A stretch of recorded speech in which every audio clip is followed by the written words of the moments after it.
Bocah Rohingya yang meminta sedekah ke pengendara mobil sambil marah-marah viral di media sosial. Peristiwa tersebut diketahui terjadi di jalanan ibu kota Malaysia, Kuala Lumpur.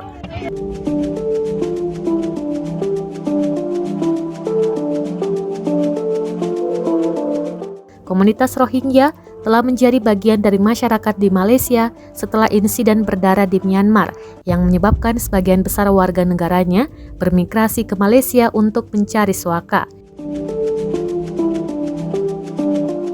Kini, setelah beberapa tahun tinggal di Malaysia, masyarakat negeri jiran tersebut telah melayani dengan berbagai cara untuk para pengungsi Rohingya itu.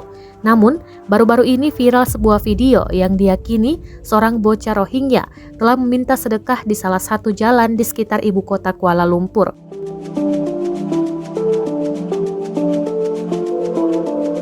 Yang menjadi perhatian warganet adalah ketika anak tersebut marah-marah saat melakukan aksinya meminta sedekah.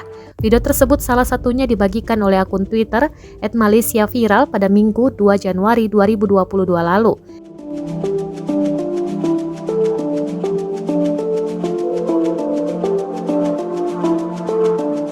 Dalam video tersebut terlihat seorang anak dengan raut wajah marah mengetuk dan memaksa membuka pintu mobil perekam.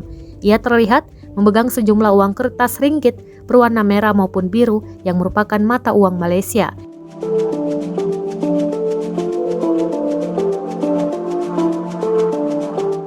Dilansir dari Cosmo, pada Senin 3 Januari 2022 disebutkan bahwa kejadian tersebut terjadi di Ceras, Kuala Lumpur. Anak tersebut ternyata ditemani oleh temannya yang lain yang juga untuk mengemis di jalan yang sama.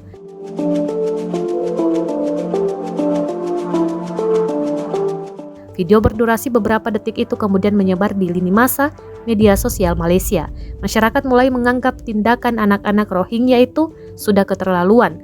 Melalui media lokal, seorang pria bernama Joy Rahman Bangsar mengecam tindakan anak tersebut. Ia menyamakan tindakan bocah Rohingya peminta sedekah tersebut dengan Long Tiger JR.